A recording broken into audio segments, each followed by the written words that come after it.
सुप्रभात। अविनाशी सूक्ष्म व कारण शरीर। अविनाशी सूक्ष्म व कारण शरीर।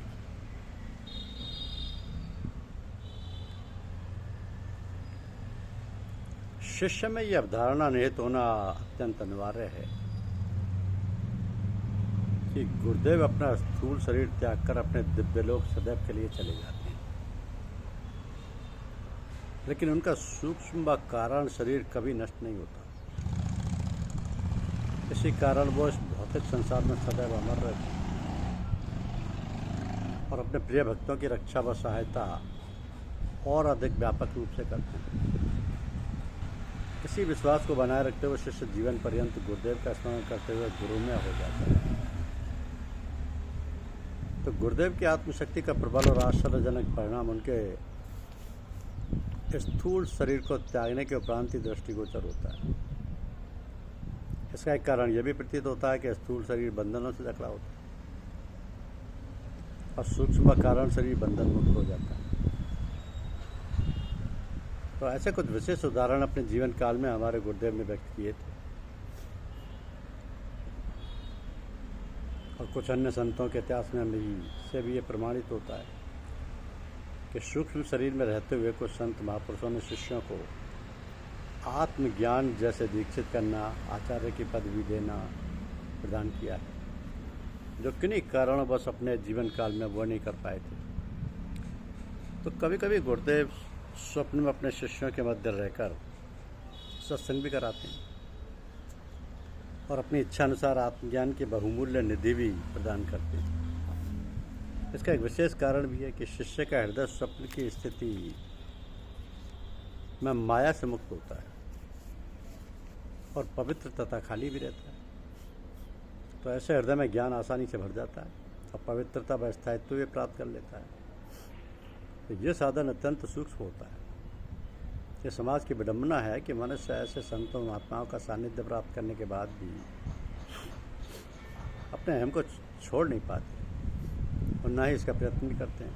वे शिष्यत्व बनने का दावा करते हैं, लेकिन शिष्य के लक्षणों को ग्रहण नहीं कर पाते। वे और उनके परिवार केवल मैं के अधीन रहकर जीवन यापन करते हैं। उनके व्यवहार, कार्य, विचारों में केवल अहम भाव ही प्रधान रहता है। यहाँ तक कि गुरुदेव के समक्ष भी वे यही भाव व्यक्त करते कहते हैं कि मेरा परिवार, मेरे बच्चे, मेरी माँ, मेरा मकान, मेरी दौलत आदि और इन्हीं की सुरक्षा, सफलता और संपन्नता की प्रार्थना उनसे करते हैं। शिष्य ये भी जानता है कि सब मिथ्या, असत्य और नाशवान है, लेकिन उनके बंधनों से मुक्त होने का प्रयास भी नहीं करता और ना ही सोचता। यही उसके राग द्वेष का कारण है। गुरुदेव शिष्य की इस कमजोरी और व्यवस्था से परिचित होते हैं। तो कभी कभी क्रोध दर्शाकर सामाजिक रूप से उसके अहम पर चोट पहुंचाकर अपमान की स्थिति उत्पन्न कर देते हैं, ताकि उसका अहम नष्ट हो सके और वह सेवक की भांति सामाजिक व पारिवारिक व्यवहार कर सके। एक संत ने अपने शिष्यों की परीक्षा लेने का विचार किया। उनके कई शिष्य थे। कुछ शिष्यों के बीच आपसी द्वेष भावनाएं थी, जिसके कारण वह एक दूसरे को नीचा दिखाने का प्रयत्न किया करते थे। ये बात गुरुदेव के संज्ञान में थी। उन्होंने एक शिष्य को अपने पास बुलाया, जो स्वयं को गुरु का सबसे अधिक प्रिय और सेवा करने वाला मानता था। गुरुदेव ने उससे कहा कि तुम मुझे बहुत प्रिय हो, तो मैं तुम्हें अपनी गद्दी सौंपना चाहता हूँ। क्या तुम मेरा ये कार्य करोगे? उसने कहा कि आपकी बात उचित है, लेकिन मेरे कुछ भाई मुझसे ईर्ष्या रखते हैं और वे लोग मुझे आपका कार्य करने में बाधा पहुँचाएंगे, और तो आप उन्हें अपने पास से हटा दीजिए, तभी मैं आपका कार्य कर सकूँ। इसी प्रकार गुरुदेव ने दूसरे शिष्य को बुलाया, उसने भी यही बात कही। उसने भी लगभग यही उत्तर गुरुदेव को दिया। अपने उद्देश्य के अनुसार गुरुदेव ने तीसरे शिष्य को भी आमंत्रित किया और वही प्रश्न उसके समकक्ष भी रखा। ये शिष्य गुरुमुख था, अर्थात गुरु की आज्ञानुसार कार्य करता था और परिणाम की चिंता न करके उसे गुरुदेव पर छोड़ देता था। उसने गुरुदेव के प्रश्न को सुनकर उससे ही उत्तर की अपेक्षा भी करने लगा। उसने नम्रतापूर्वक शीश गुरु चरणों में झुकाते हुए कहा कि प्रभु, मैं आपकी आज्ञा का पालन करूँगा तथा आपका कार्य समझकर अपने कर्तव्य का पालन करूँगा। आप अपनी दया कृपा मेरे ऊपर बनाए रखें। उसने पुनः विनम्रतापूर्वक कहा, प्रभु, आप मेरे मन के राग द्वेष की भावनाओं से मेरी रक्षा कीजिए। गुरुदेव अपने शिष्य के उत्तर से अत्यंत प्रभावित हुए और बोले, शिष्य का धर्म केवल गुरु की आज्ञा अनुसार कार्य करना होता है, उसी में शिष्य का कल्याण निहित है, क्योंकि उनकी आज्ञा में आत्मशक्ति निहित होती है।